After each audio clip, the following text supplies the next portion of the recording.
syukur kita panjatkan pada Tuhan Yang Maha Esa karena kehadirat serta rahmatnya kita dapat berkumpul kembali di acara Vircon Trip 3.0 yang akan dilaksanakan sekarang dengan tujuan ke Tangkuban Perahu dengan tema Geological History of the Formation and Geothermal Potential of Tangkuban Perahu Volcano. Saat ini telah hadir bersama kita Ketua Program Studi Teknik Geologi Universitas Pertamina, kepada Pak Rio dipersilahkan untuk memberikan sepatah dua patah kata sambutan pada acara kali ini. Silahkan, Pak. Cek, suara saya terdengar? Terdengar, Pak. Oke. Terima kasih sebelumnya untuk kesempatan ini. Saya ucapkan selamat pagi. Selamat bergabung di rangkaian perayaan Hari Jadi HMT Gemandraga yang ketiga. Saya juga mengucapkan pertama-tama saya mengucapkan selamat kepada HMT Gemandraga untuk Hari Jadi yang ketiga, serta selamat atas pelaksanaan acara Vircon Trip yang ketiga. Walau untuk kali ini kita tidak melakukan perjalanan secara nyata. Ini sudah kali ketiga saya mengikuti rangkaian Hari Jadi HMT Gemandraga dari tahun 2008. Saya ikut 2018 saat itu. Perkembangan yang nyata sudah dilihat bagaimana HMT Gemandraga bertumbuh seiring dengan waktu. Dan saya harap ini menjadi titik lompat lagi untuk terus memperbaiki diri dan membekali diri dengan segala kecakapan yang dibutuhkan. Karena ingat, masa mahasiswa berkarya di himpunan, dalam konteks ini himpunan mahasiswa Mahandraga, itu adalah masa perbekalan sebelum menghadapi dunia karir yang sesungguhnya. Apapun karir itu. Baik di bidang geologi maupun non-geologi. Berikutnya, bagi semua peserta yang mengikuti kegiatan ini, saya ucapkan selamat menikmati, serta saya ucapkan terima kasih bagi para narasumber yang akan membekali peserta dan juga panitia dengan pengetahuan dan mungkin pengalaman yang berbeda. Dari saya itu saja, Dirgahayu HMT Gemandraga yang ketiga. Selamat menikmati perjalanan virtual ketiga ini. Selamat pagi. Terima kasih untuk Pak Rio Nugroho atas kata sambutannya. Betul sekali, walaupun diadakan secara daring, besar harapan untuk trip kita kali ini yang sebelum-sebelumnya telah dilakukan secara nyata ke singkapan nyata, besar harapan, semangat, serta keinginan kita tidak luntur. Baik, setelah sambutan, mari kita melihat sejenak kilas balik perjalanan HMT Gemandraga dalam rangkaian acara Dies Natalis dari tahun-tahun sebelumnya. Untuk itu, kita lihat sejenak pemutaran video kilas balik dari Vircon Trip, serta rangkaian-rangkaian acara yang sebelum-sebelumnya telah dilakukan.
Baik, tadi kita udah melihat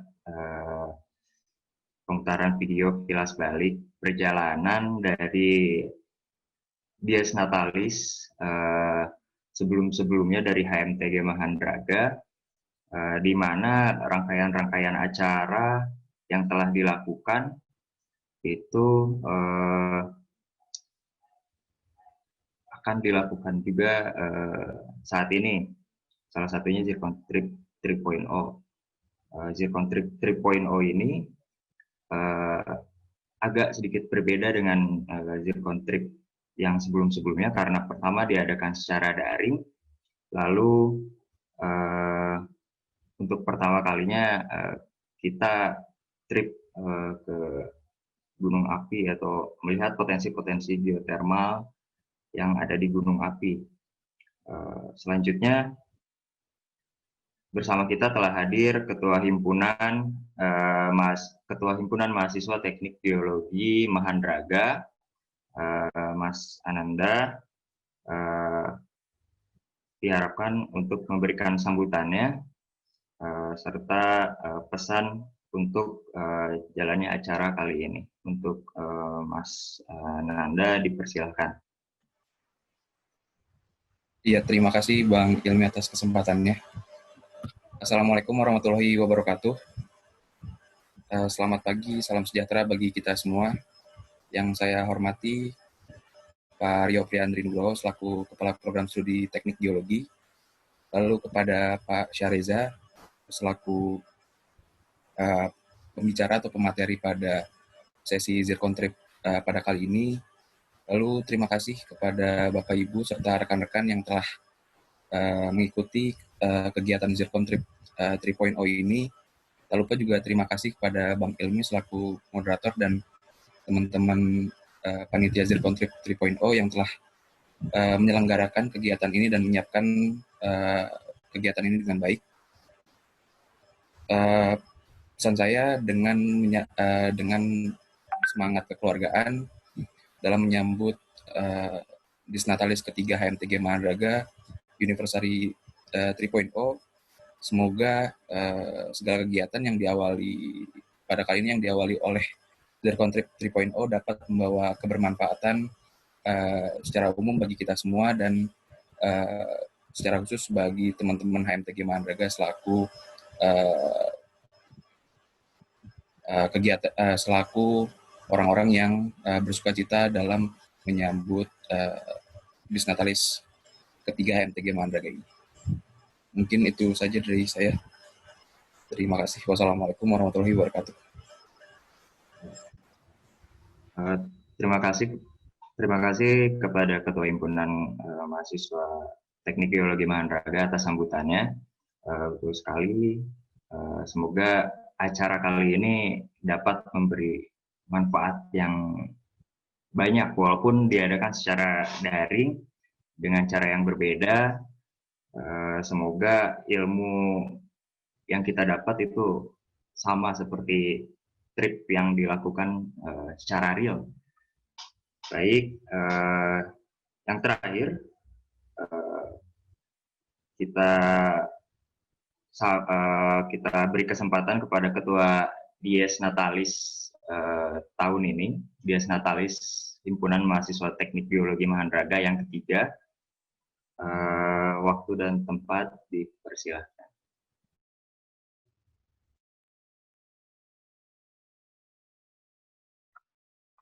Baik, terima kasih moderator atas kesempatannya.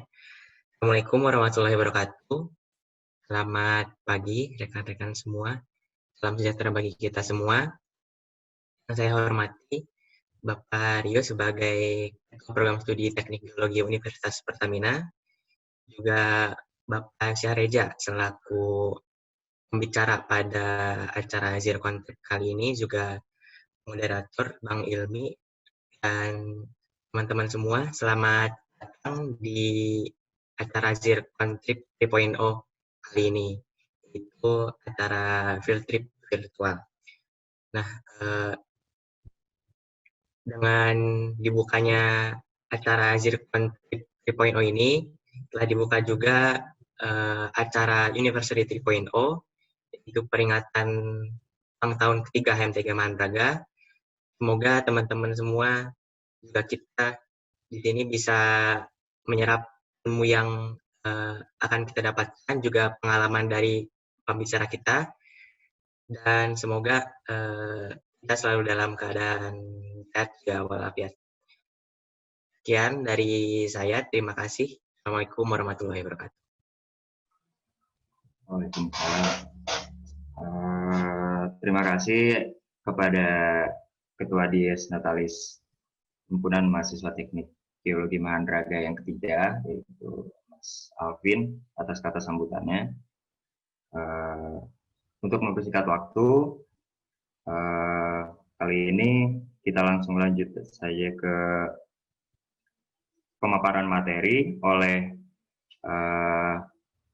Dr. Syahriza Saidina Angkasa, yang akan terlebih dahulu dibacakan CV-nya.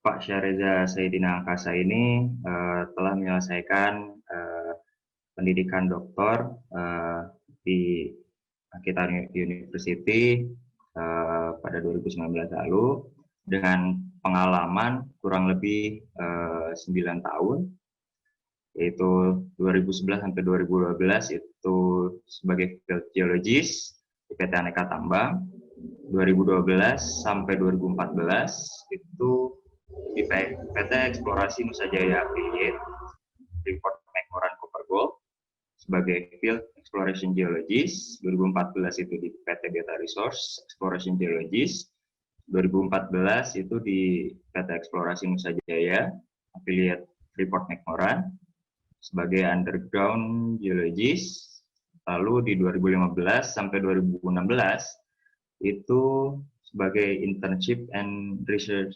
Assistant di The Center of Evolution and Dynamics di University of Oslo, Norway.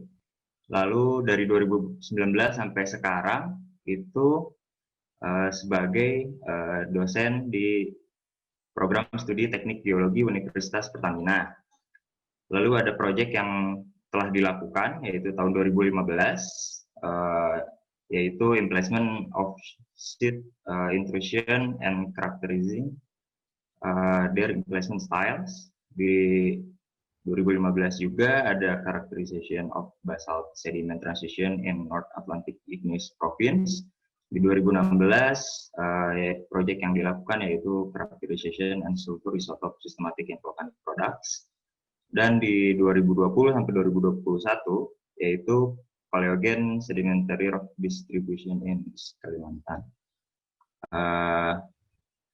Itu pemaparan CV dari Pak Syahriza Saidina Angkasa sebagai pembicara kali ini di Zircon Trip Geological History of Deformation and Geothermal Potential of Tangkuban Parahu Volcano. Untuk mempersingkat waktu, dipersilakan untuk Pak Dr. Syahriza memaparkan materinya. Oke, terima kasih Mas Hilmi Ramadan. Hari ini saya coba memaparkan geologi, histori, dan volkanik. Tapi sebelumnya itu tadi ada proyek Pertamina FP itu sama Pak Rio dan Pak Epo, ya, leadernya Pak Epo. Saya lupa itu harusnya dicampur kemarin. Tapi ya, anyway, it's okay. Saya coba share karena hari ini kita field tripnya ini online.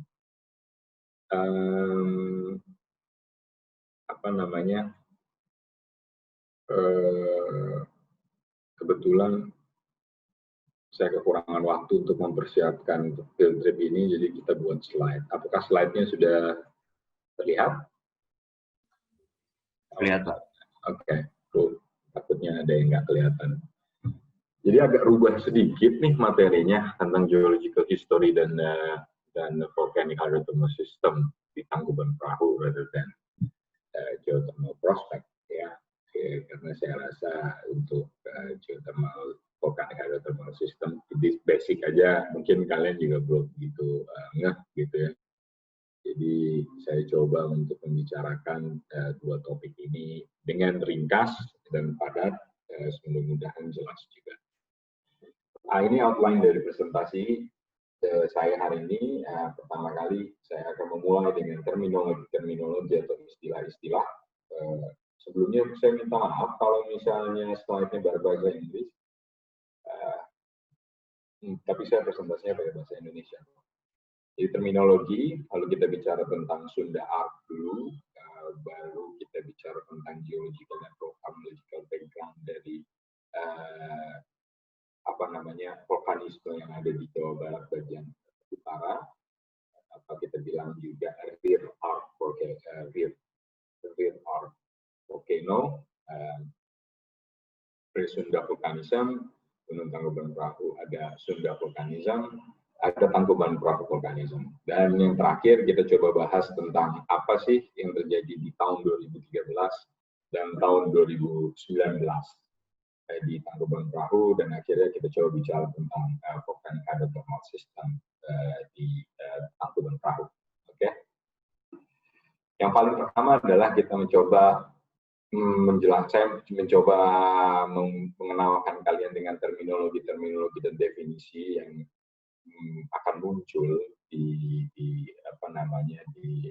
slide-slide dan pembicaraan saya, presentasi saya hari ini. Yang pertama adalah TEVRA. TEVRA itu unconsolidated volcanic rock, jadi volcanic rock yang seperti sedimen, plastik, unconsolidated, tapi komponennya dominan adalah pyroclast. Oke. Kalau juvenile itu untuk pengertian dapat diartikan sebagai quench magma yang terbentuk sebagai glass ridge pyroclast. Oke. Yang ketiga, ini menurut Cash and Wright tahun 87 ya. Kalau lava itu solidified molten magma at the surface of the volcano. Oke. Jadi magma yang telah tersolidifikasi di permukaan dari gunung api.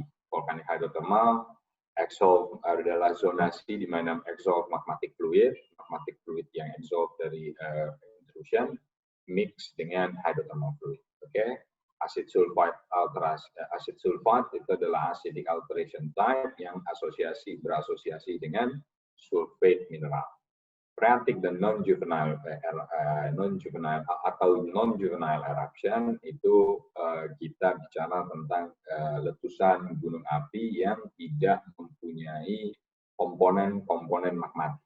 Oke. Lalu kita bicara tentang magmatic hydrothermal eruption, erupsi magmatik hidrotermal. Ini adalah tipikal erupsi yang dikarenakan hasil interaksi antara magmatik intrusi magmatik dengan hydrothermal system atau volcanic hydrothermal system. Jadi setidaknya ada terminologi ini yang kemungkinan besar akan keluar nantinya, dan kalian mungkin jadi tidak pusing lagi untuk mengetahui terminologi ini.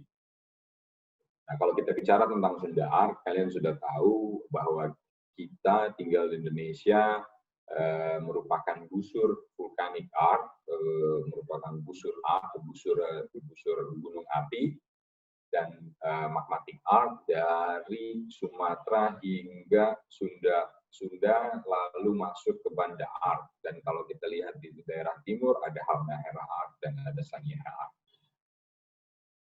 Jalur batas konvergen di sini atau subduction zone yang ada di selatan Jawa Barat, selatan Jawa hingga sampai nantinya kalian ketemu di Amerika Selatan, kalau kalian tarik secara garis lurus, itu biasanya dibilang dengan bisa disebut dengan ring of fire. Oke. Lalu kalau misalnya kita lihat lagi lebih detail, subduksi ini ada dua komponen setidaknya yang bergerak di zona subduksi ini, Indian Australian Plate dan Eurasian Plate, di mana kecepatannya mungkin Indian Australian Plate ini 6 sampai 7 cm per year, oke, per tahun. Dan pergerakan ini membentuk sebuah garis besar gunung api. Nanti kalau kita lihat ada gunung api yang di front arc, ada gunung api yang ada di rear arc, ada yang di back arc, oke?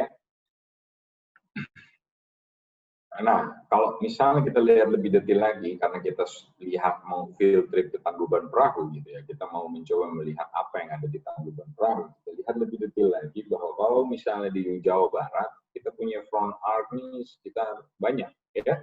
Ada Cikuray, ada Galunggung, ada Guntur. Lalu kalau misalnya di rear arc, kita punya Gede Pangrango, Gede Pangrango itu termasuk front arc. Tapi kalau rear arc-nya itu ada di Tangkuban Perahu, Tampomas, Ciremai. Oke. Nah, kalau misalnya kita lihat garisnya, ini kan satu garis ya, satu garis front arc, dan ini satu garis rear arc. Ya. Sehingga kalau misalnya kita interpretasikan ini adalah sedimen, struktur sedimen ataupun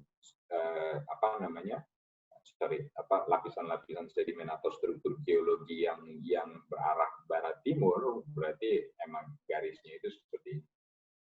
Jadi front arc-nya adalah Gede Pangrango, Guntur, Cikuray, dan Galunggung. Lalu kalau kita bicara tentang rear arc-nya, kita bicara tentang Perahu. Di sini ada Manglayang, tapi tidak begitu aktif, walaupun sedang dorman. Tampomas yang sangat aktif, lalu yang paling setidaknya agak aktif, walaupun dorman, itu Ciremai. Tapi yang paling aktif di rear arc saat ini adalah Tangkuban Perahu. Kalau kita lihat dari subduction slide-nya di Jawa Barat, seismicity-nya kompleks dari kedalaman 0 km kalau kita ambil di batasnya adalah bottom sea level. 0 sampai ke sekitar 300. Oke, tapi supply magmatic system, supply magma itu dominan ada dari kedalaman sekitar 100 km. Itu untuk di daerah Jawa Barat. Berbeda antara supply magma di Jawa Tengah ataupun di Jawa Timur ataupun di Sumatera. Jadi kita melihatnya per section. Oke. Dan ini adalah contoh di rear arc-nya. Ini saya taruh di sini karena ini adalah contoh di rear arc-nya, bukan di front arc. Kalau di back arc itu biasanya di sini. Oke? Nah, kalau kita jalan-jalan ke Tangkuban Perahu, kenapa saya interest banget sama Tangkuban Perahu? Karena Tangkuban Perahu ini tempatnya itu banyak daerah wisata. Yang itu yang paling penting menurut saya. Kalau kita mau lapangan, setidaknya yang ada yang tidak yang seru gitu maksudku. Jadi Tangkuban Perahu ini banyak daerah wisata, dan paling dominan adalah kalau Tangkuban Perahu secara mitigasi, jika Tangkuban Perahu ini meletus, impaknya adalah banyak korban jiwa. Oke? Dan yang paling bahaya lagi adalah kita punya di daerah sini kita punya pelatihan Kopassus, yang mungkin kalian beberapa dari Bandung ya, mungkin kalian tahu kalau misalnya di daerah sini itu ada pelatihan Kopassus dan pelatihan militer yang mensuplai pasukan ke Pangdam Siliwangi. Jadi ini termasuk daerah penting. Tapi kalau kita lihat di dalam Tangkuban Perahu sendiri, studinya memang masih sangat minim. Mungkin studinya sangat advance, tapi tidak ada yang dipublikasi, itu problemnya. Oke?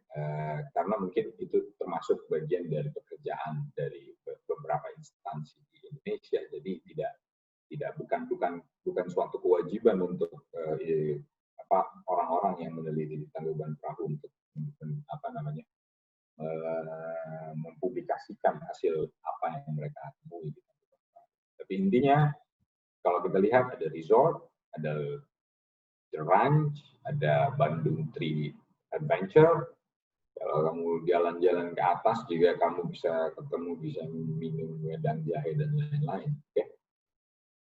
Nah, lihat attraction-nya, bagus kan? Maksudku kalau kita lihat di sini banyak banget jualan-jualan, orang berjualan di sini. Kamu bisa pemandian air panas juga di Kawah Domas. Kamu bisa pergi ke teater kalau kalian mau. Lalu kalian juga bisa mencoba walking di kebun teh, karena kebun tehnya sangat banyak di kaki Gunung Tangkuban Perahu bagian barat sampai ke utara. Jadi ada atraksi di situ yang sangat menarik menurut saya, dan ini berbahaya sekali jika letusan itu terjadi secara tiba-tiba, dan itu yang terjadi tahun 2019. Ada cerita sedikit, tahun 2019 letusan itu terjadi tanpa ada warning sama sekali. Tidak ada tidak ada informasi bahwa akan terjadi letusan dari seismicity, dari seismiknya, ataupun dari geokimianya. Itu yang menarik dari Tangkuban Perahu, letusannya memang tidak pernah bisa terdeteksi. Kejadian tahun 2019 itu sekitar jam 1 siang. Saya lupa jam berapa, jam 1 siang, jam 2 siang, atau jam 10 pagi. Seingat saya, area summit itu sudah aktif banget. Sudah banyak orang di situ. Tapi kalau misalnya tahun 2013, letusan tahun 2013 lebih soft, ya, lebih baik. Jadi kejadiannya itu terjadi di jam 6 sore. Jam 6 pagi. Oke. Jadi saat itu nggak ada sama sekali orang di sana. Tiba-tiba pas karena setiap pagi observatori, orang-orang dari observatori, staf dari observatori jalan jam 6:30 untuk mengukur deformasi yang terjadi di summit, di puncak, dan mengukur kadar gas yang ada di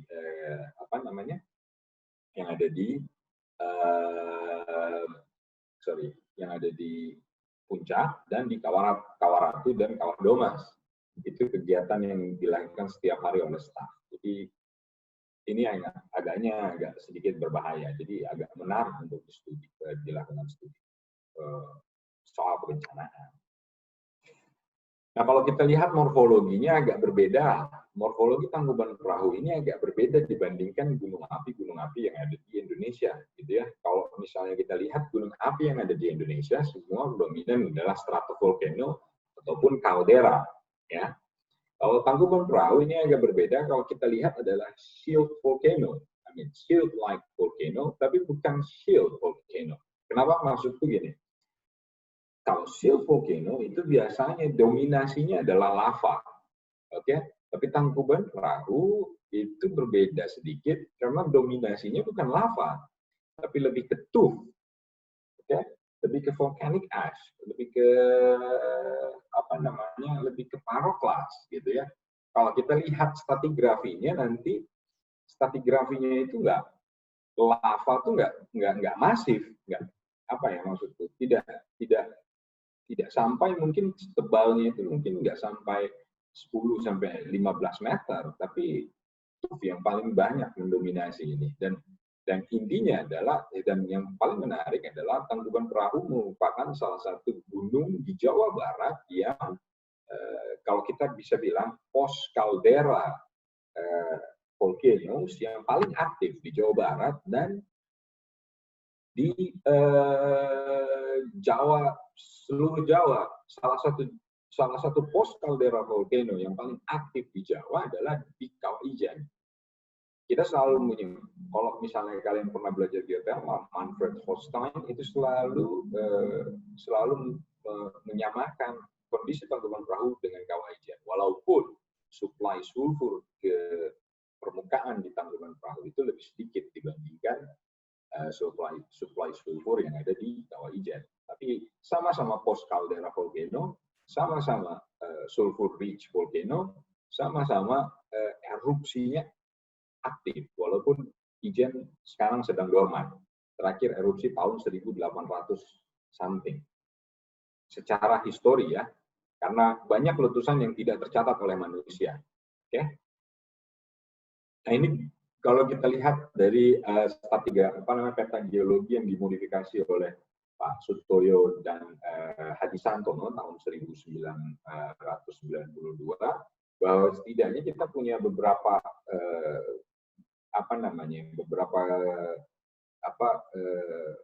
deposit dari sebelum terbentuknya Gunung Sunda, ya kan? Setelah Gunung Api Sunda terbentuk dan sampai akhirnya adalah Gunung Api Tangkuban Perahu.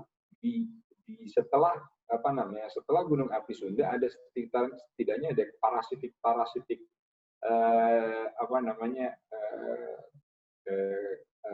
lava dome atau lava cone gitu ya, kerucut lava yang muncul di sekitaran Sunda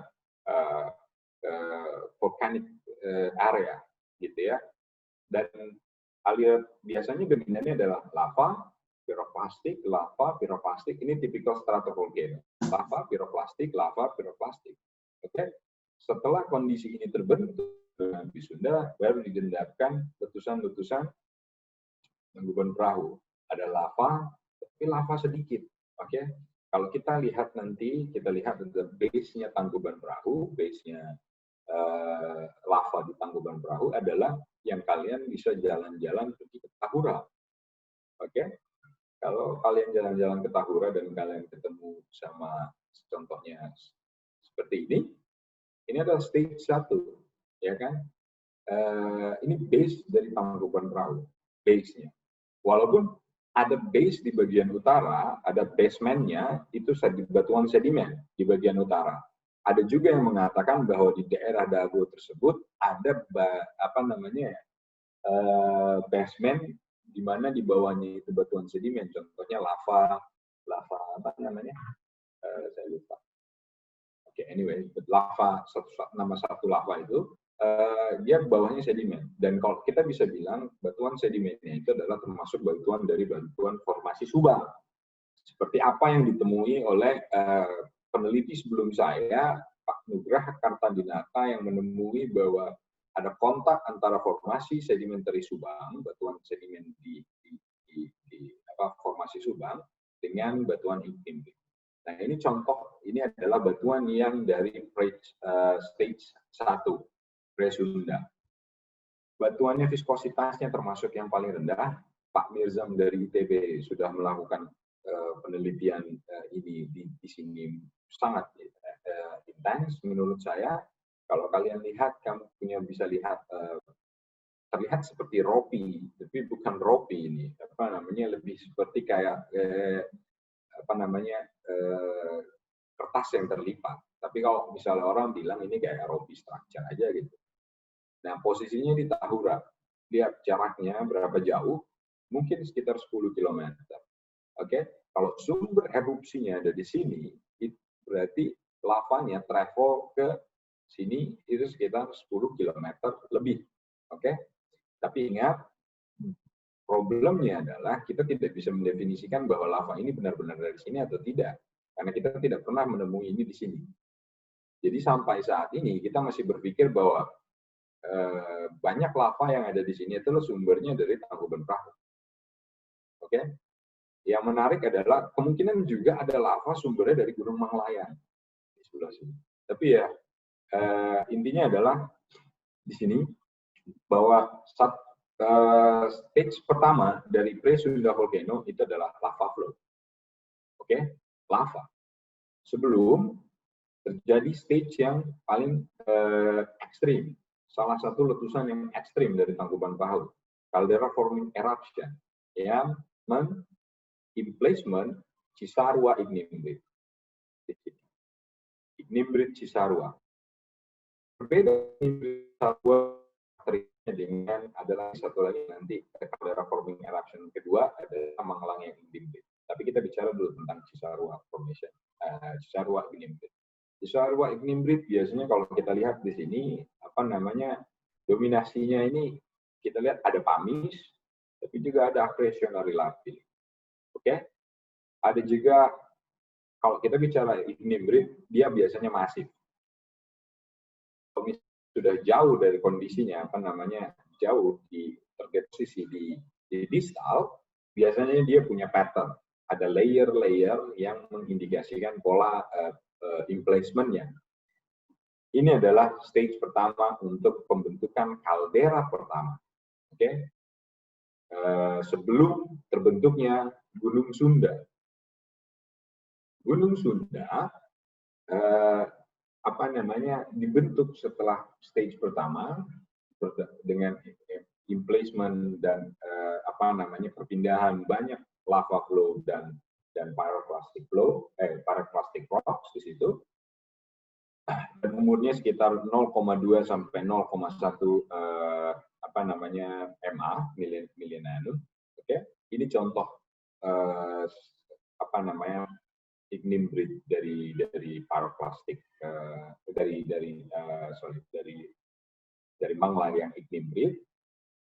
Kalau misalnya kita ukur ini nggak begitu tebal, apa yang kita temuin di lapangan itu nggak begitu tebal, itu sekitar 1,5 meter sampai 2 meter, ya kan? Tapi kalau misalnya kita lihat dispersalnya, luasan lava, letusan ini tersebar, gitu ya, pada umur 105 kilo anu, ya, itu lihat, itu hampir mirip sama Tambora. Itu. Oke? Phreatomagmatic ash-nya, volume di RI-nya, walaupun dispersalnya mungkin enggak. Tapi ini nggak bisa dipublish, nggak pernah dipublish sama Pak Kartadinata. Saya nggak tahu kenapa. Tapi intinya adalah Pak Kartadinata bukan dari PVMBG sudah melakukan penghitungan volume di RI dan stroke equivalent dari letusan Manglayang, dan setidaknya sebarannya itu di RI-nya itu hampir mirip sama Tambora F4. Oke. Dan yang kedua ini juga lebih daripada waktu letusannya Plinian lebih besar daripada Tambora. Kenapa tidak dipublish? Saya kurang tahu. Oke. Dan bisa dilihat setengahnya dari letusan di Pompei. Oke. Dan setidaknya, jadi yang menarik adalah letusan Tambora hampir mirip-mirip sama letusan di Tangkuban Perahu saat caldera forming eruption. Oke.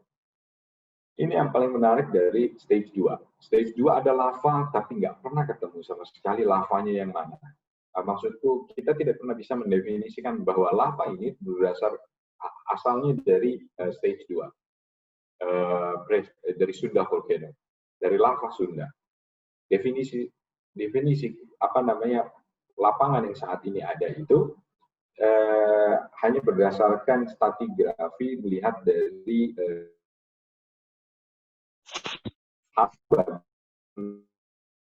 tapi sampai saat ini belum ada yang dating. Gitu.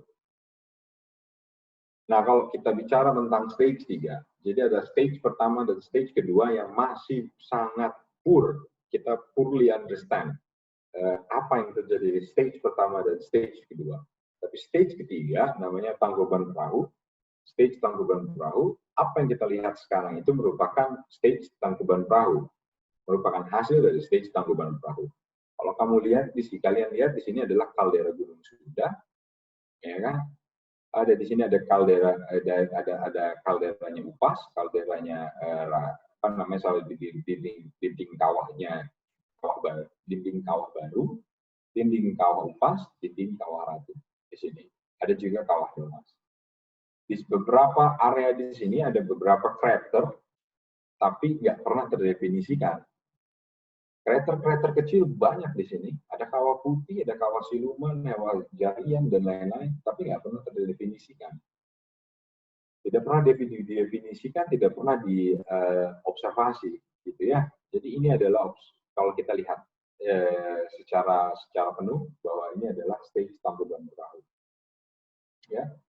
Nah, kalau kita lihat lebih detail lagi dari stratigrafi ini agak ini stratigrafinya.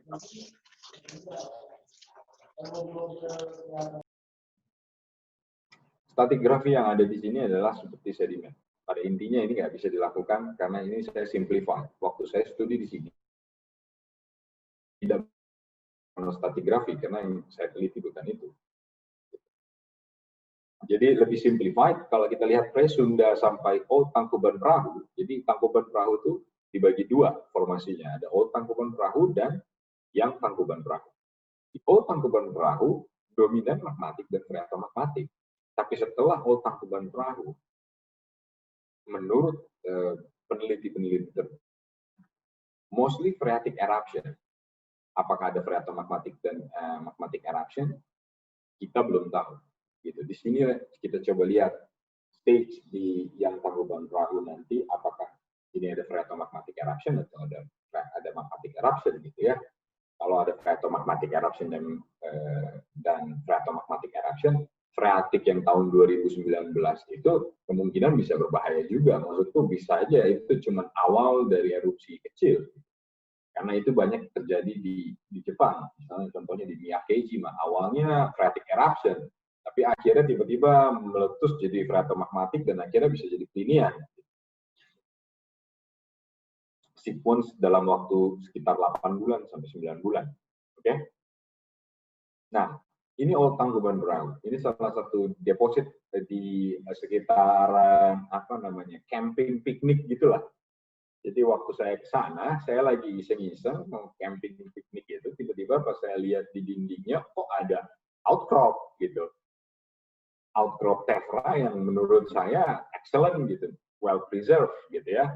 Jadi kalau kita lihat, ini termasuk kemungkinan besar kalau saya melihat definisi dari Pak Kartadinata yang Pak Kartadinata lakukan tahun 2005, ini termasuk di OT19. Oke, hampir mirip-mirip koinibrid, tapi karena di sini ada batasnya. Ini adalah layer-layer sporia. Di sini juga ada layer-layer ash, tapi di ash-nya ini, tube-nya ini juga sporious, gitu ya. Ada beberapa di sini Accretionary lapilli yang coklat-coklat ini dan beberapa juga ada pumice, gitu.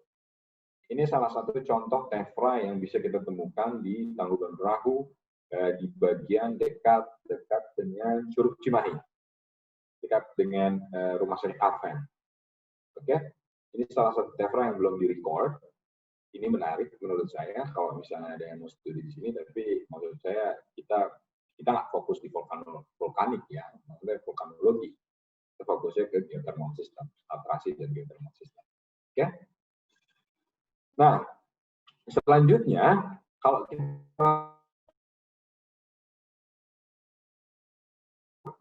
yang Tangkuban Perahu, Pak Kartadinata bilang ada 12 deposit. Menjadi 10 deposit. Kenapa? Karena mungkin apa yang ditemukan Pak Kartadinata tidak saya temukan, tapi apa yang saya temukan Pak Kartadinata temukan. Tapi mungkin menurut saya bagian atas dari letusan unit nomor 3 atau 4 gitu di Pak Kartadinata itu saya report lebih detail di sini, gitu ya. Dan ini berapa sampel, berapa titik yang report, di mana titik-titiknya masih dekat summit. Karena kalau kalian cari yang Tangkuban Perahu jaraknya sampai 2 km, itu almost impossible. Kita lihat aja letusan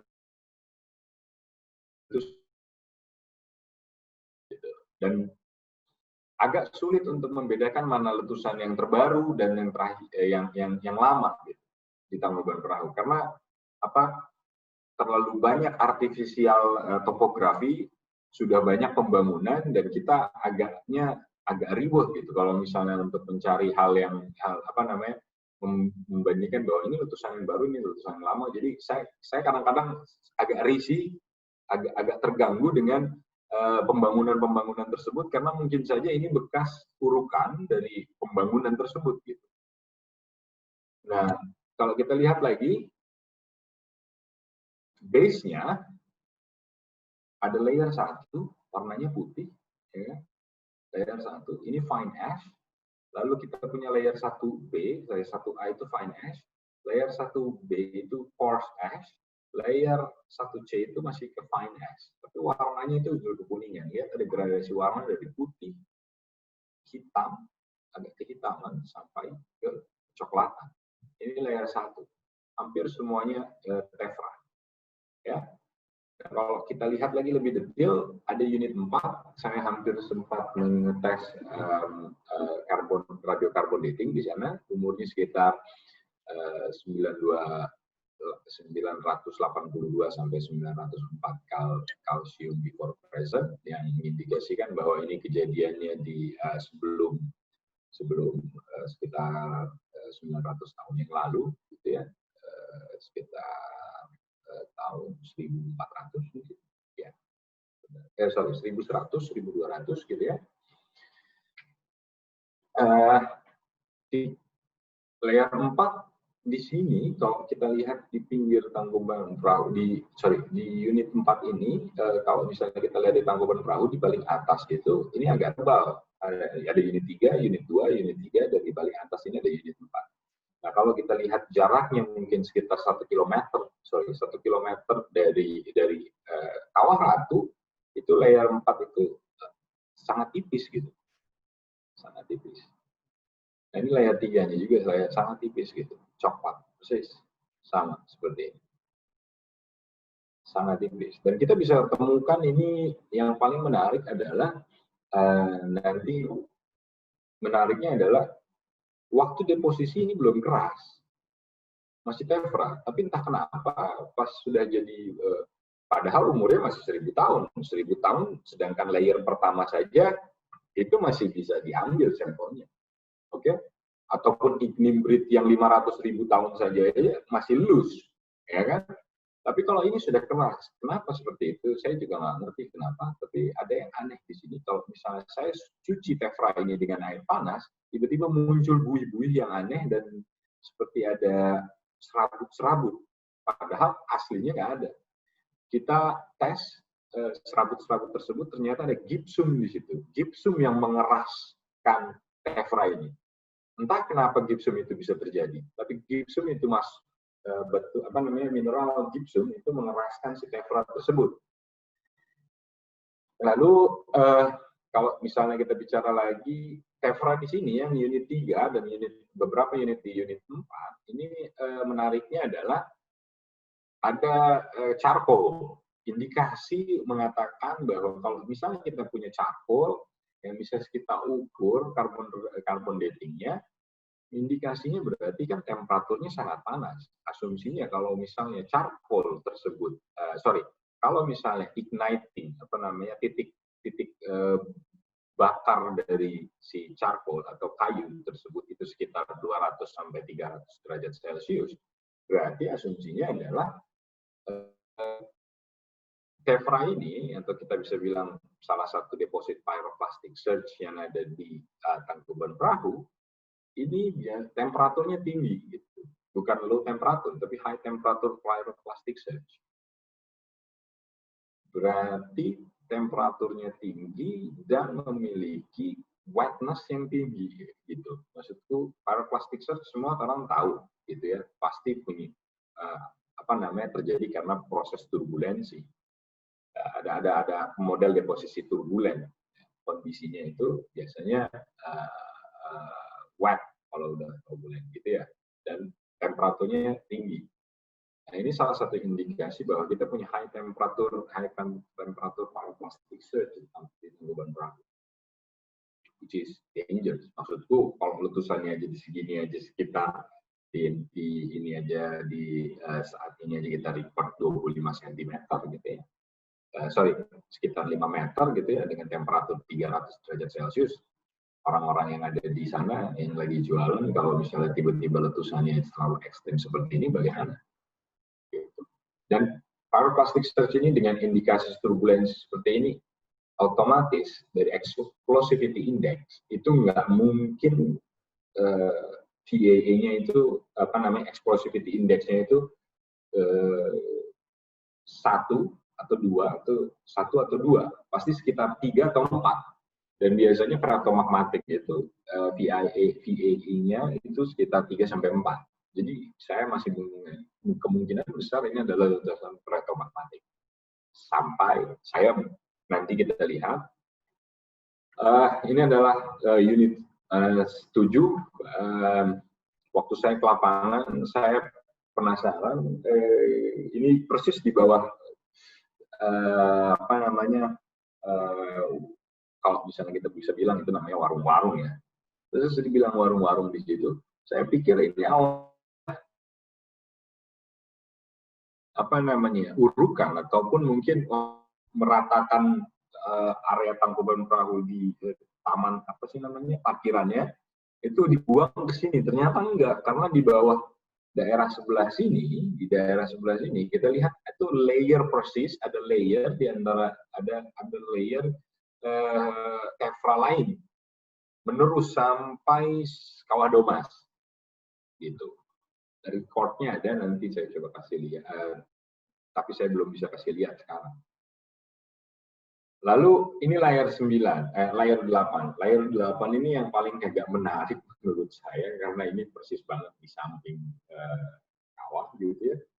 Dan ini warnanya putih dan warnanya merah, nggak pernah kelihatan warnanya merah seperti ini. Apa warna merah ini saya juga nggak ngerti. Oke. Kenapa warnanya kuning seperti itu? Kuning itu adalah tipikal letusan-letusan freatomagmatik ataupun freatik, oke, yang asosiasi dengan hydrothermal system. Warna kuning dari outcrop. Tapi biasanya orang-orang kalau misalnya vulkanologis di Italia, kalau udah ketemu seperti ini, warna kuning seperti ini langsung di checklist phreatic eruption. Tapi nanti kita lihat, apakah mungkin ini phreatic eruption, gitu ya. Ada salah satu pertanyaan yang paling menarik menurut saya, kalau misalnya kita harus lihat komponennya kalau misalnya melihat phreatic eruption ataupun phreatomagmatic eruption.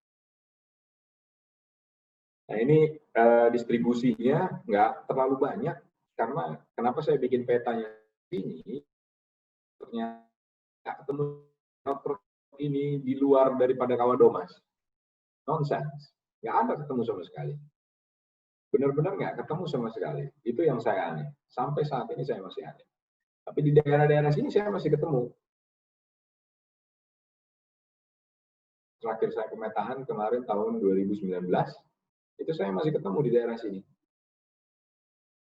Tapi kalau udah daerah-daerah sini itu udah nggak ketemu.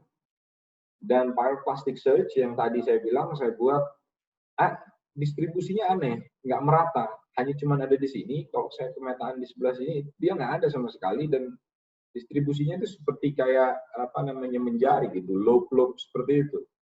Saya aneh di situ. Ada di sini, lobe di sini, dan muncul lagi lobe ada di sini.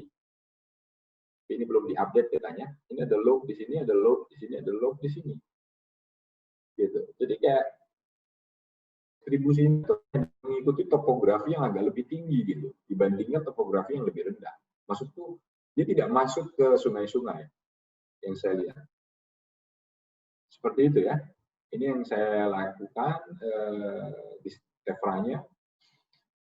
Korelasi tefranya agak sulit karena memang yang paling berbahaya adalah kalau misalnya kamu sudah di summit, kamu sudah di puncak itu, kita nggak bisa, agak sulit membedakan soil dengan volcanic product. Soil tanah yang ada di Tangkuban Perahu bagian atas itu hasil dari pelapukan tefra.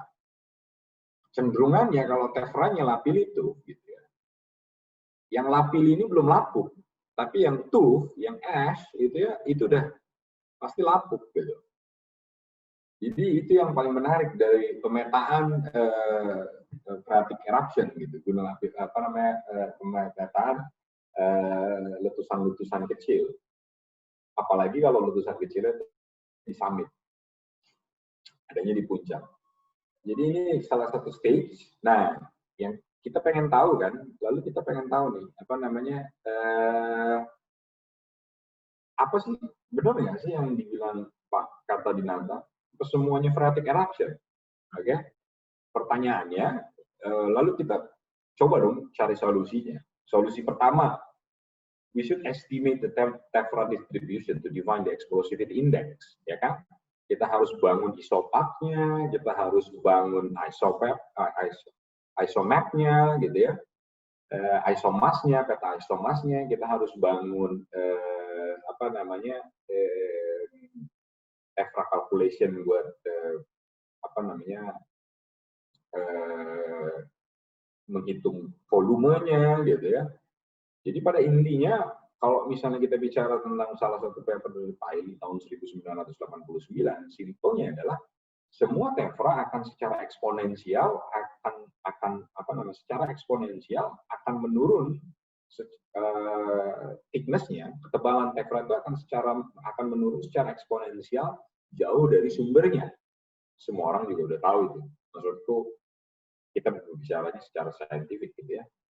Tapi problemnya kalau misalnya di Tangkuban Perahu, distribusinya ini aneh. Terlalu spotty-spotty. Oke? Dan yang paling berbahaya adalah kita nggak tahu nih, banyak banget artificial area dan topografi di Tangkuban Perahu bagian barat. Gitu. Karena proses pembangunan. Jadi, saya nggak yakin soal itu. Kalau kita lihat emplacement structure dari pyroclastic flow-nya, bisa nggak kita lihat dari itu? Oh, bisa. Oke, it could be used. At least saya punya 2 tevra yang punya charcoal gitu ya, dan kemungkinan besar itu pyroclastic surge dari struktur and emplacement structure-nya, dan charcoal-nya mungkin juga high temperature gitu, ya kan? Tapi kan nggak mungkin kita harus cek juga. Kita harus cek sesuatu yang paling penting kan. Kalau kita lihat as komponennya gimana? Seperti itu.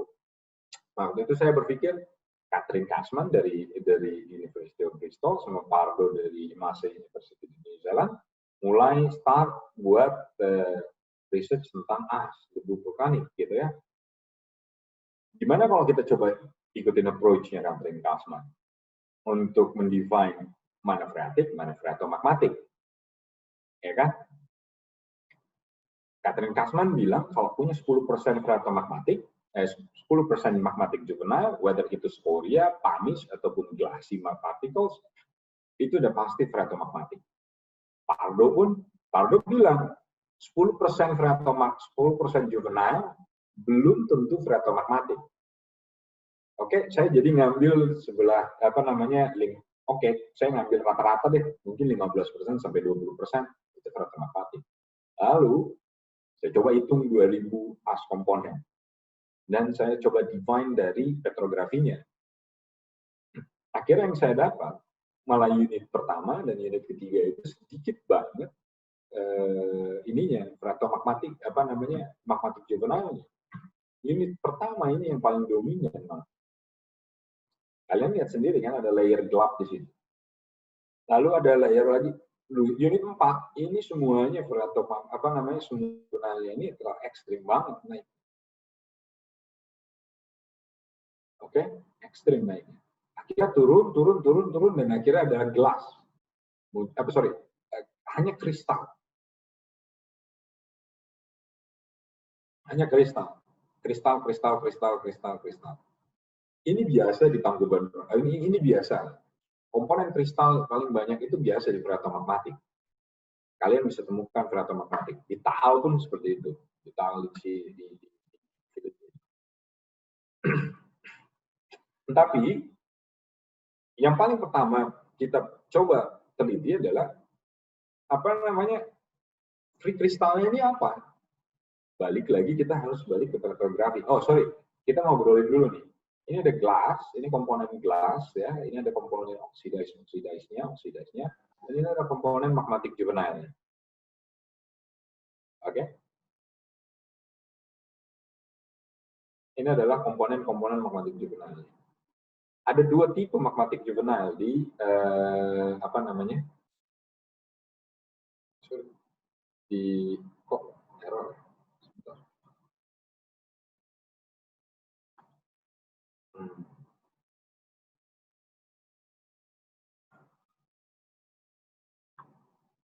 Ada 2 tipe komponen di magmatic juvenile. Ada 2 tipe magmatic juvenile. Pertama, magmatic juvenile yang scorious, dense, blocky. Saya lagi buat.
Tapi ada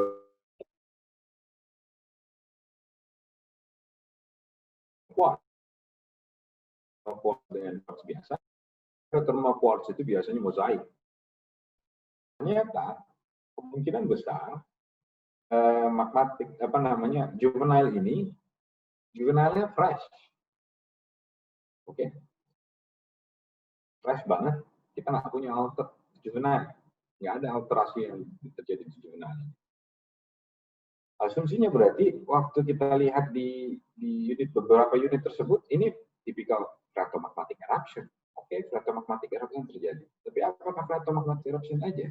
Pas kita lihat di ininya, salah satunya, altered lithics itu udah pasti dominan. Jadi asumsinya kemungkinan magmatic intrusi ini kontak sama altered mineral, altered zonasi alterasi yang bisa meletus. Makanya terminologi magmatic hydrothermal eruption ini muncul. Magmatic hydrothermal eruption ini muncul terminologinya di New Zealand dari Auckland University tahun 2000. Oke. Lalu kita coba lagi lihat kan, wah ini kok kristal semua ya, kenapa ya? Oke, nggak ada nih magmatic juvenile sama sekali di sini. Benar-benar nggak ada. Yang gelap-gelap ini tuh biasanya clay-clay. Ini clay-clay. Karena emang nggak kelihatan sayatan saya nggak bagus. Susah buat deskripsinya, susah buat mendefinisikannya dari mana ini. Tapi asumsinya kalau misalnya kita punya silica rich ya paling gampang kita bisa bilang bahwa ini dari silicified zone. Oke, non juvenile, nggak ada juvenile di situ. Asumsinya erupsinya pasti dari steam atau gas. Karena fluida di Tangkuban Perahu, di summit, fluida itu hanya air, itu hanya di krater. Oke, air itu hanya di krater. Groundwater table-nya itu nggak ada. Groundwater table itu ada di Kawah Domas.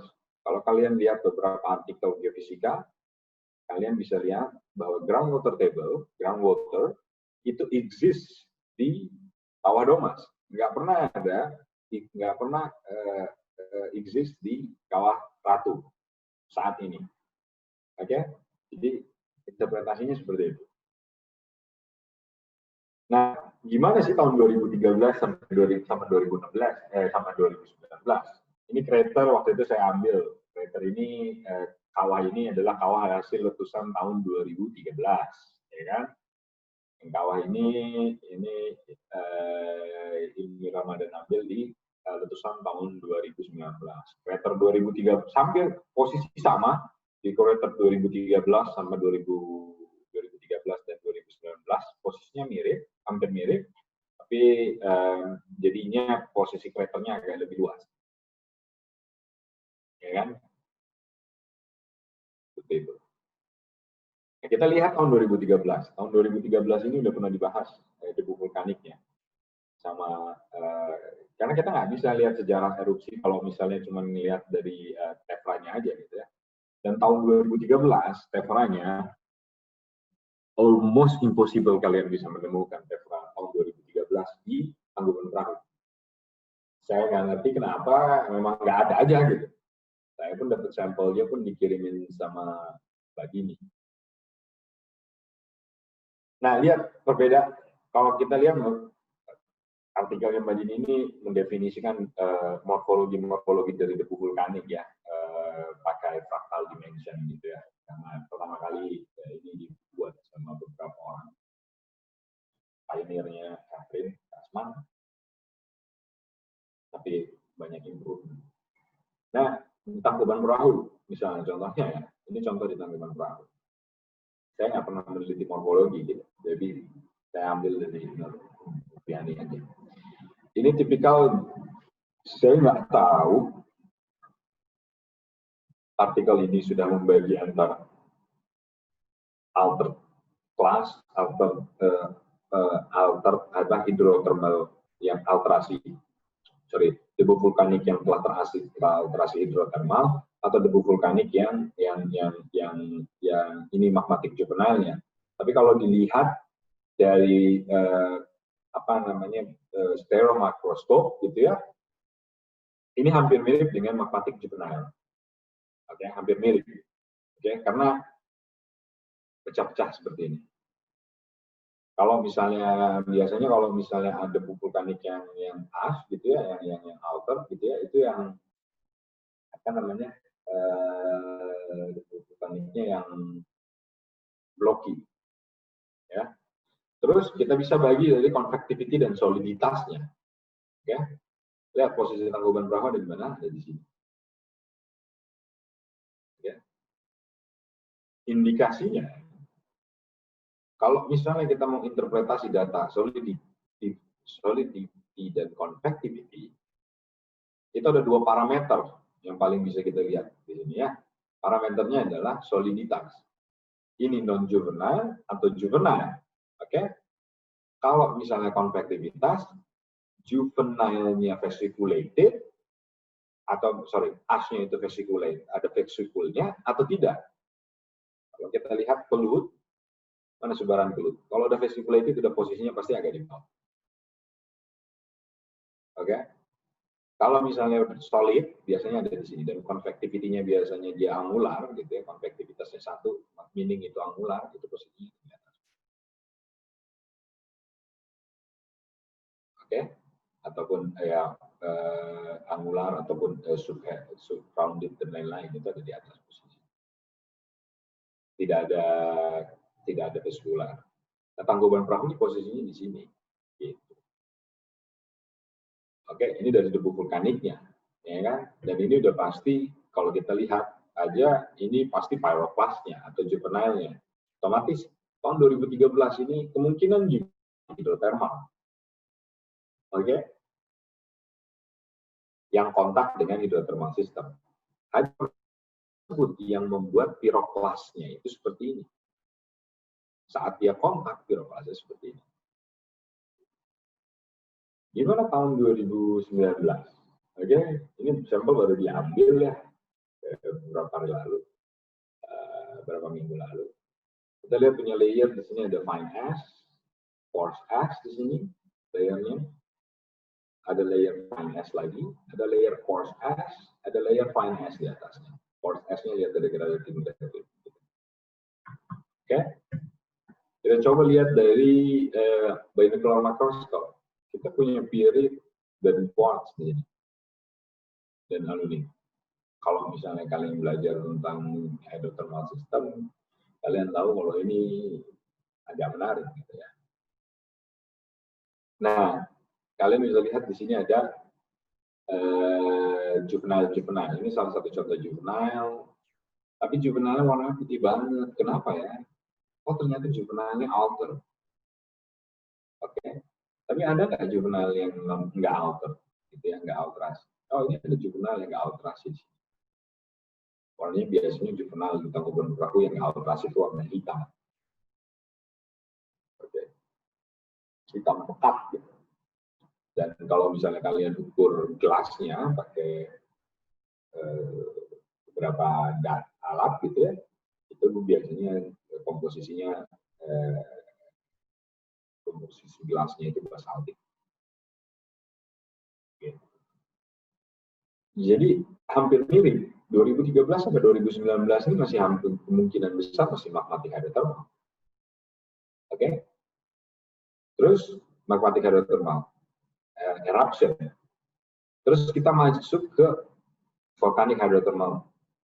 Volcanic hydrothermal ini termasuk sistem yang mempengaruhi banget, sangat mempengaruhi kondisi erupsi saat ini. Ya, kalau kita lihat ini salah satu data-data XRD-nya, mineral-mineralnya yang diambil dari sini, contohnya. Mineral-mineralnya kuartz, kristabalite, tergimit, alunit, kaolinit, kagioplas, pyrokaryokarsen, kuartz, kristabalite, tergimit, jarosite, dan alunit. Oke. Yang paling menarik dari Tangkuban Perahu adalah volcanic hydrothermal itu terlalu kompleks. Oke. Kalau ada yang pernah belajar Hauser-Silva filtration, kita punya banyak tipe alunit di sini. Alunit yang pertama adalah replacement plagioclase. Alunit kedua adalah tipe fade. Alunitnya munculnya di fade. Alunit ketiga itu adalah alunit ikuan-ikuan kecil tanpa perlu replacement dan dia settle di bubble. Kalau kita bilang namanya ini phenobubble. Phenocryst yang meledak dan akhirnya menciptakan bubble. Oke? Ikuan-ikuan kecil-kecil seperti ini. Ini nggak perlu replacement, tapi alunit bisa terjadi. Kenapa? Ingat, ada volcanic gas condensation. Volcanic gas condensation bisa mempunyai implikasi buat pembentuk alunit. Jadi rocks-nya ini kompleks. Gitu ya. Ada banyak tipe rocks. Ya, kalau kita lihat dari model Heidenquist dan Lowenstein tahun 94, ini seminal banget ya. Yang paling dominan dari erupsi-erupsi paling saat ini di yang Tangkuban Perahu, kalau saya bisa bilang, itu adalah vapor expansion. Ekspansi dari zona vapor yang ada di bawah crater. Kenapa bisa ekspansi? Tentunya karena magmatic intrusi yang selalu massively inject ke atas. Itu saya lihat dari ininya kan, dari apa sih namanya? Dari komponentrinya, as komponentrinya. Jadi seperti inilah model yang kemungkinan besar bisa diaplikasikan. Dan untuk geothermal system yang ada di daerah Tangkuban Perahu, kemungkinan besar ya pasti ya di daerah-daerah yang jauh dari sumber. Karena kalau di sini udah acidic fluid kan, kalau kita belajar dari mata kuliah GPB gitu ya, kalau udah acidic fluid udah deh, mendingan nyerah deh, nggak usah diekstrak lagi. Mungkin karena teknologinya belum ada. Jadi kalau kita bicara di sini hot spring, yang di sini geothermal system yang ada di sini kita bisa ambil. Jadi yang sampai saat ini masih saya percayai bahwa adanya vapor expansion, gitu. Vapor expansion yang ada terjadi di Tangkuban Perahu. Dan akibat itulah makanya letusan-letusan itu terjadi secara periodik. Secara periodik. Seperti contohnya tahun 2019 selama 1 bulan. Vapor dulu meledak, baru intrusi itu pelan-pelan naik. Itu yang saya lihat dari beberapa volcanic product di Holocene. Untuk menyelesaikan presentasi ini, setidaknya Tangkuban Perahu itu punya 2 tipe ya. Tipe pertama adalah ekspansi dari vapor ke geothermal system atau bukan water table. Yang kedua adalah magmatic intrusion langsung direct ke kontak sama geothermal system bukan geothermal system, ke water table, ke hydrothermal system, dan expand dan meletus. Jadi ada 2 tipe yang bisa berlaku dalam satu waktu, satu periode erupsi di Tangkuban Perahu. Steam release di sini tidak ada juvenile yang naik, tapi kalau misalnya di sini ada magmatic pyroclast yang naik, seperti itu. Oke, terima kasih. Ingat video ini silakan di video, tapi all figures itu masih of confidential, jadi jangan digunakan. Please use it wisely. Seperti itu. Terima kasih atas waktunya. Baik, terima kasih Pak Syahreza sudah maparin presentasi yang menurut saya begitu baik ya, begitu jelas, begitu banyak gitu ilmunya yang bisa didapat dari situ. Oke, sekarang kita masuk ke sesi pertanyaan. Ada pertanyaan nih Pak dari Yohanes. Yohanes itu nanya, saya ingin bertanya mengenai singkapan lava Pahoehoe atau batu batik di sekitar Gunung Tangkuban. Sepengetahuan saya, lava Pahoehoe itu merupakan hasil pembekuan lava dengan karakteristik encer, sehingga letusannya akan cenderung efusif. Untuk Gunung Tangkuban Perahu sendiri merupakan bagian dari Sunda Arc yang merupakan subduksi rahasia dengan Indo-Australia, sehingga pada zona tersebut letusan akan cenderung eksplosif, intermediate sampai kalsik, dan lava akan dominan kental. Yang jadi pertanyaan katanya, bagaimana dan dari mana lava Pahoehoe itu terbentuk, Pak? Lava Pahoehoe terbentuk itu encer, namanya viskositasnya rendah ya, bahasa saintifiknya itu viskositasnya rendah. Itu bisa terbentuk di iron arc, buktinya di Tangkuban Perahu ada. Jadi problemnya adalah kalau kita bicara viskositas rendah, itu biasanya problem komponen magmatiknya itu dari mantel langsung, itu viskositas rendah. Basaltik ataupun basaltik, dikrite dan lain-lain itu adanya di viskositas rendah, ya kan? Adanya biasanya kita ketemu di mantel. Kenapa bisa muncul di Tangkuban Perahu? Who knows? Asumsinya saya punya perasaan sih, saya nggak pernah melihat, saya belum pernah meneliti itu, tapi saya pernah mengukur strontium isotop dari beberapa lava di Tangkuban Perahu.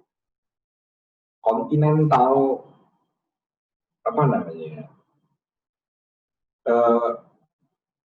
kontaminasi kontinental itu sangat kecil dari lava Pahoehoe. Asumsinya adalah kontinental itu tidak begitu tebal waktu Pahoehoe,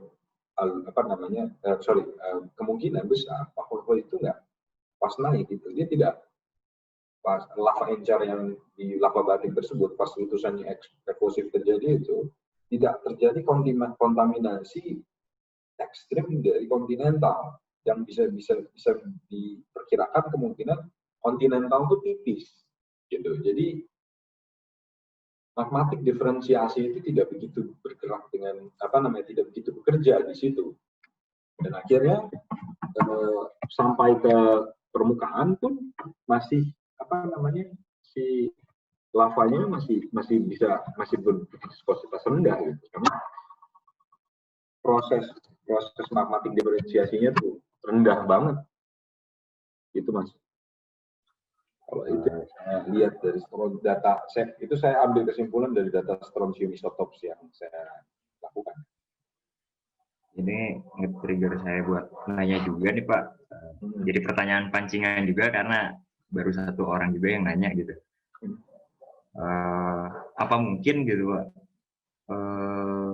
kantung magmanya itu ada banyak gitu.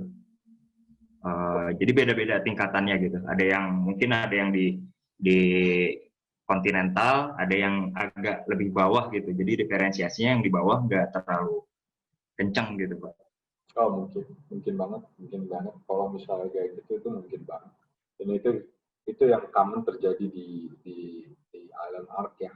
Itu bahasa kita ya, multiple magma reservoir atau magma plumbing system. Itu mungkin banget.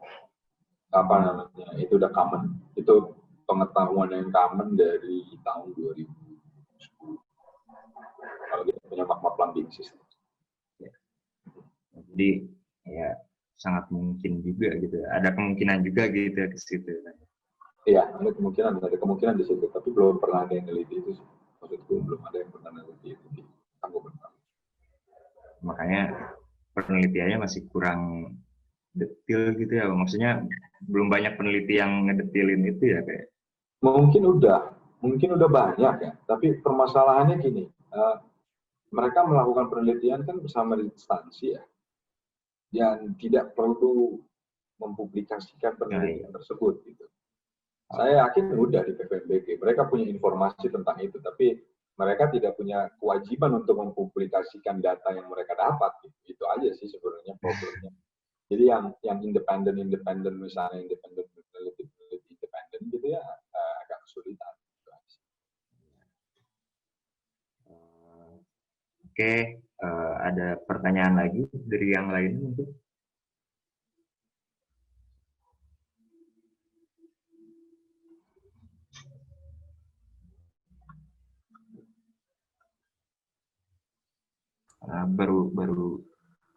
Baru satu juga. Dari 100 orang. Dari 152 orang, Pak. Baru satu pertanyaan. Ada satu pertanyaan menarik. Sambil ngopi kayaknya. Iya, masih pada ngantuk juga kayaknya nih, Pak. Siang Pak Syareza, siang Mas Umi. Siang, oh ini Gegar Buya Sipin. Boleh nanyanya langsung aja nggak? Oh, boleh. Ya, boleh.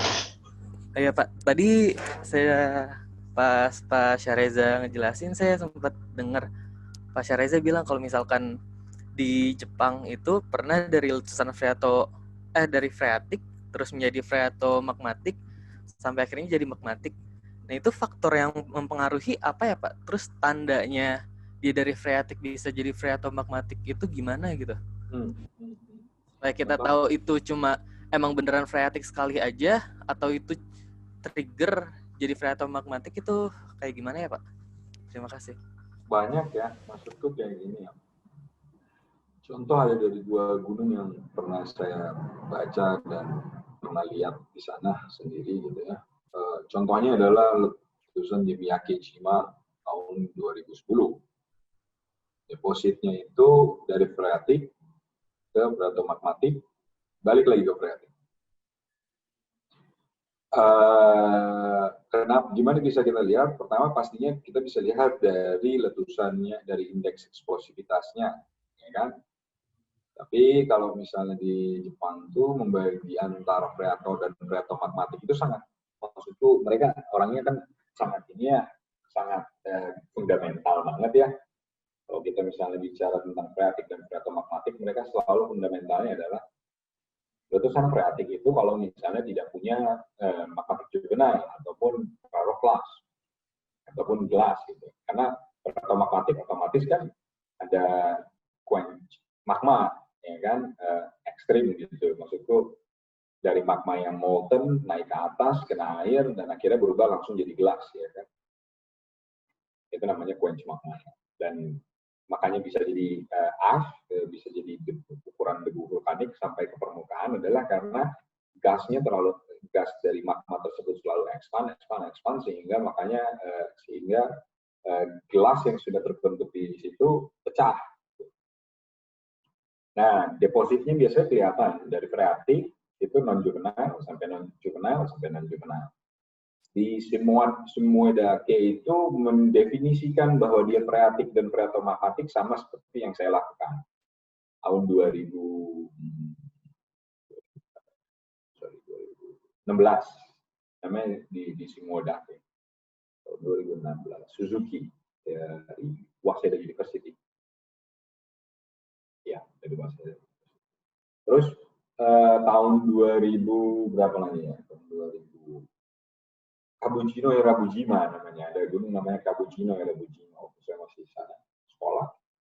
Kabuchino Erabujima itu meletus dan akhirnya adalah mereka mengambil debu vulkanik dan lihat debu vulkanik layer komponentri. Jadi komponentri ini sangat penting kalau di sana. Kalau di sini mungkin dianggap remeh gitu kali ya, nggak orang ngapain sih ngeliatin kayak gitu. Tapi kalau untuk orang yang mau studi vulkanologi ya kalau kayak saya gitu ya kan, tapi kan ini kan personal interest. Walaupun universitas kita bicara tentang energi, tapi I have my personal interest in volcanology. Tapi saya masih bergerak juga di bidang energi. Nah, kalau misalnya di Kabuchino Erabujima juga, Kabuchino Erabujima itu juga begitu. Mereka ngambil sampelnya dan mereka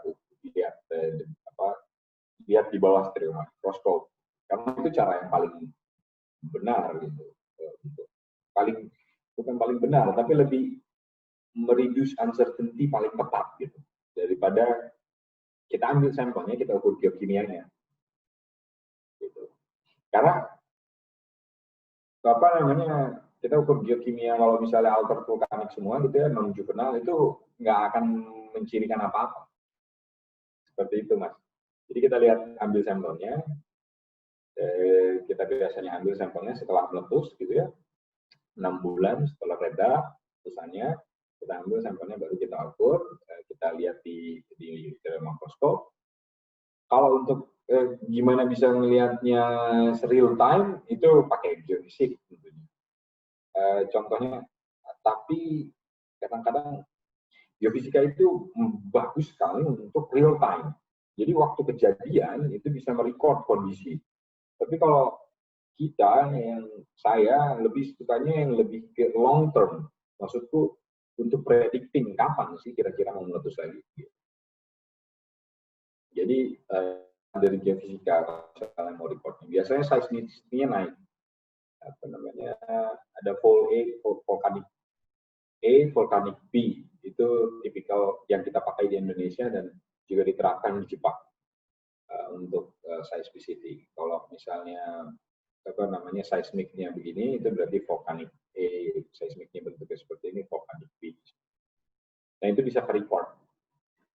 Apalagi kalau misalnya magma sudah naik, itu seismicity-nya bakal lebih ekstrim daripada kalau gas, erupsi gas, susah untuk di-record. Nggak bisa di-record dari geofisika. Hampir, sampai saat ini belum bisa. Tapi kayaknya IO sudah mulai bisa. Oke, baik. Oh ya Pak, kalau menurut penelitian Bapak tadi kan juvenilnya lumayan banyak tuh, ada magmatiknya. Berarti dari ada indikasi untuk letusan Tangkuban itu dari freatik ini berubah menjadi freatomagmatik gitu Pak? Oh, ada banget. Ada indikasinya seperti itu. Jadi intinya adalah kalau misalnya kita melihat dari apa namanya, dari alterasinya aja, itu udah mengatakan bahwa magma di Tangkuban Perahu itu. Jadi ada banget. Karena semua alterasi yang ada di Tangkuban Perahu itu asalnya dari vulkanik gas, kondensasi vulkanik gas. Which is in my pertama adalah kondensasi vulkanik gas, ya kan? Kondensasi vulkanik gas itu biasanya didapati dari magma yang digesi. Oke?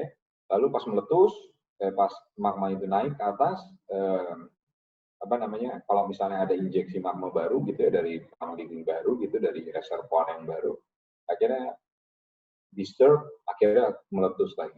Jadi pasti ada. Oke, makasih banyak Pak. Ya.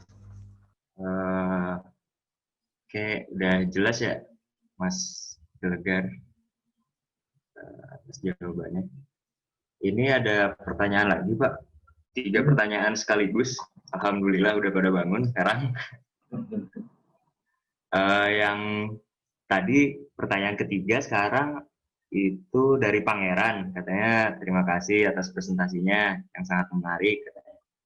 Dia nanya tentang prospek geothermal di Tangkuban, katanya.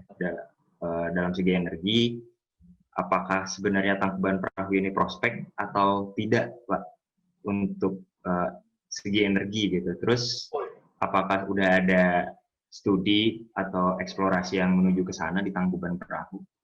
Itu pertanyaannya. Setahu saya sih udah ada ya, tapi nggak tahu kenapa, mungkin kayaknya problemnya adalah di Tangkuban Perahu ini kan hutan lindung ya, masuk area hutan lindung, itu bukan hutan produksi ya, cagar alam ya. Jadi kegiatan eksplorasinya lebih agak nggak bisa masif gitu, dan mungkin stop malah kalau ada hutan lindung itu kan nggak boleh eksplorasi. Tapi pernah ada kayaknya drilling deh, seingat saya ada reportnya gitu juga di publish di internet gitu ya. Mereka drilling kancah gitu, kayaknya ada. Tapi problemnya kayaknya masalahnya gini ya, kalau misalnya Tangkuban Perahu, di Tangkuban Perahunya sendiri itu ini apa namanya, asidik banget ya Mas ya, dan terlalu aktif magmanya gitu ya. Jadi akan lebih memilih kalau kita mau eksplorasi geothermal system yang asosiasinya dengan hidrothermal system gitu ya, lebih bagus jangan di Tangkuban Perahu sih. Lebih bagus di gunung yang sudah dorman gitu. Dormannya benar-benar dorman. Kalau Tangkuban Perahu itu bukan dorman itu cuma tidur sebentar aja gitu. Bentar lagi kalau digoyang sedikit juga meledak bisa-bisa. Jadi carinya yang apa namanya yang udah mau mati lah. Tangkuban Perahu namanya gunung yang udah mau mati. Contohnya misalnya di Tampomas. Itu kan bagus tuh geothermal systemnya udah mulai develop. Di Tarahap Bodas, Talaga Bodas, itu juga kan geothermal sistemnya mau develop juga, Kamojang, Darajat. Gitu. Pokoknya asosiasinya harus ada dengan hydrothermal system, jangan asosiasinya ke volcanic hydrothermal system. Kalau volcanic hydrothermal system udah pasti acidic. Oke, Mas Pangeran udah dijawab ya pertanyaannya. Oke. Yang keempat dan kelima mungkin ada hubungannya ini Pak. Pertanyaan keempat itu dari Ridwan. Mas Ridwan nanya katanya kenapa letusan tahun 2019 itu nggak ada indikasi gempa. Terus yang kelima itu apakah mungkin adanya letusan kembali tanpa tanda gitu seperti tahun 2019 kemarin karena letusan-letusan gunung api diawali dengan letusan kecil disertai gempa katanya. Terus apa yang menyebabkan gunung itu meletus tanpa peringatan ya? Mungkin pertanyaan 4 sama 5 ini ada hubungannya Pak? Nggak ada gempanya. Nggak perlu ada gempa sih sebenarnya kalau mau meletus ya. Jadi gempa vulkanik maksudnya mungkin ya.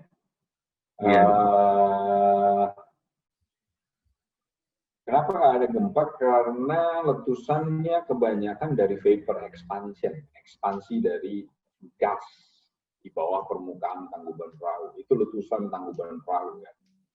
Ekspansi dari gas. Kenapa saya bisa tahu dari ekspansi dari gas? Karena mineraloginya mengatakan bahwa seluruh mineral yang ada di Tangkuban Perahu itu adalah bentukan dari gas yang berubah jadi solid, gitu ya, di temperatur tinggi maupun di temperatur rendah. Jadi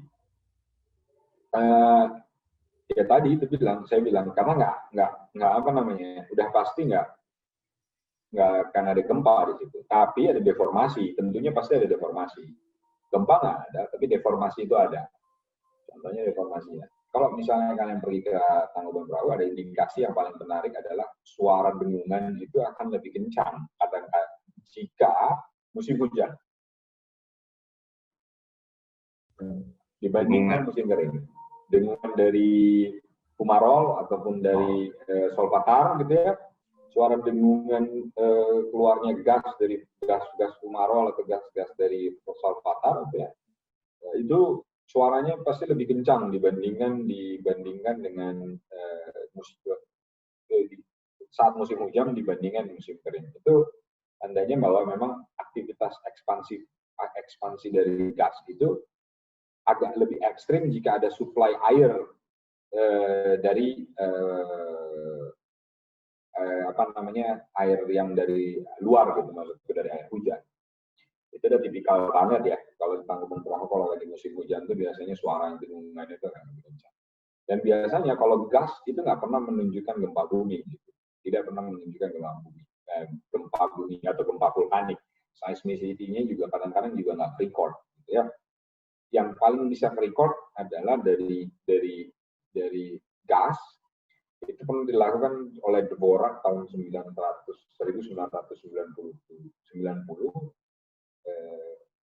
Tahun 1985 sampai tahun 1990 mengukur deformasi di Tangkuban Perahu.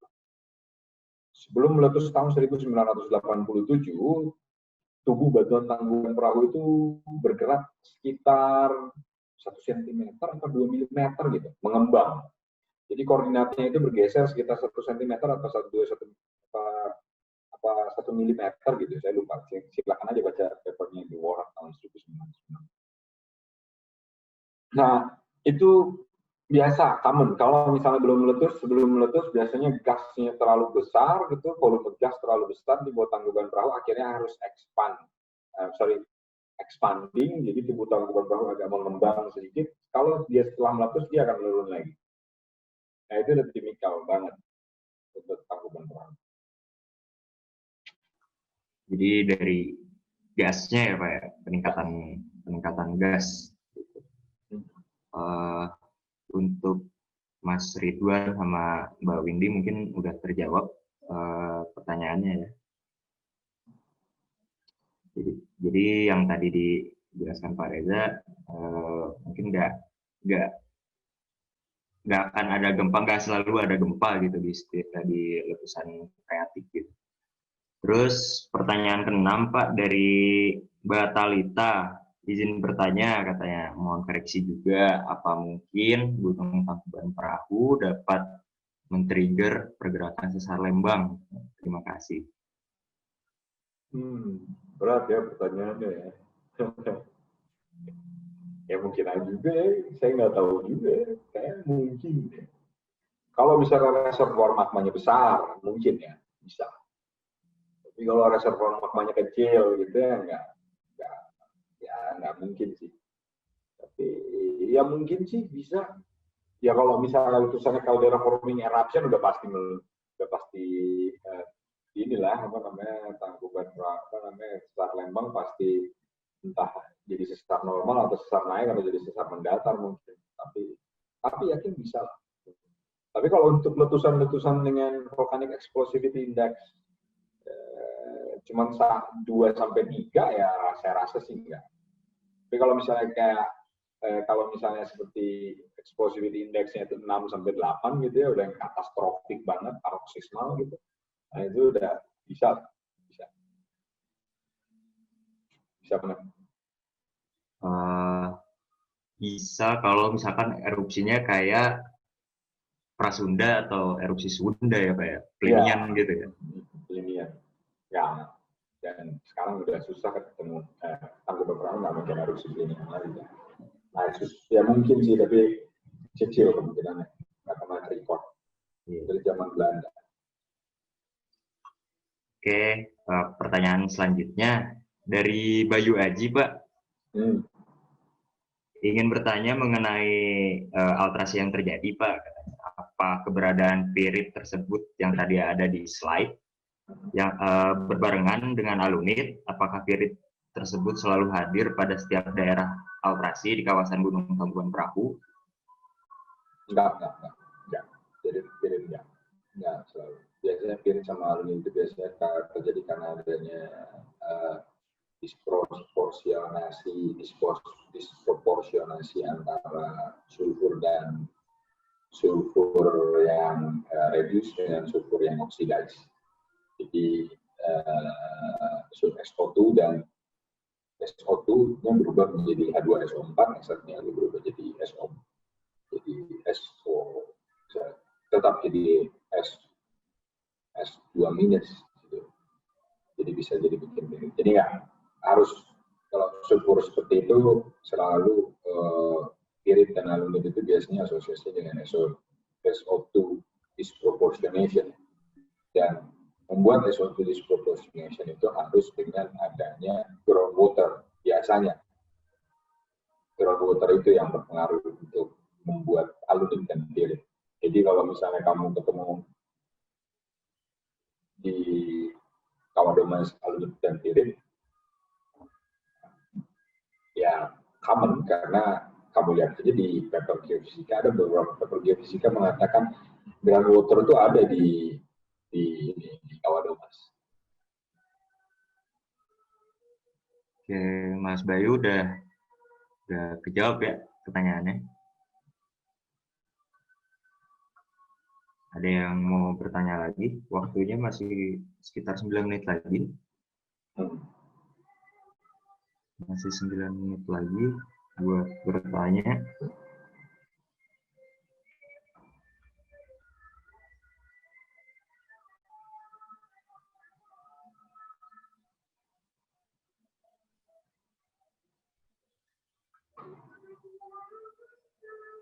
Oke.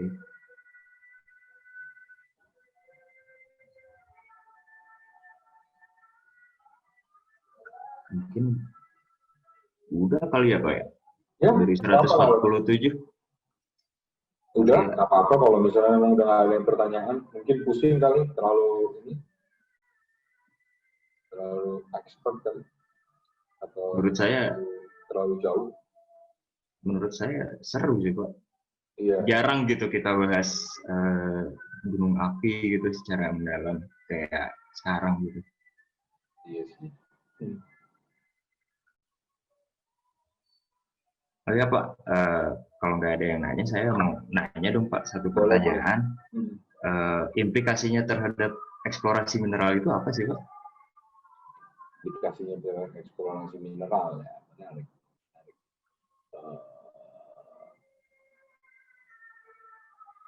Gunung api itu selalu diasosiasikan itu dengan deposit-deposit yang ada di deposit hydrothermal deposit, hydrothermal system, volcanic hydrothermal system, magmatic hydrothermal system itu selalu diasosiasikan dengan gunung api, gitu ya.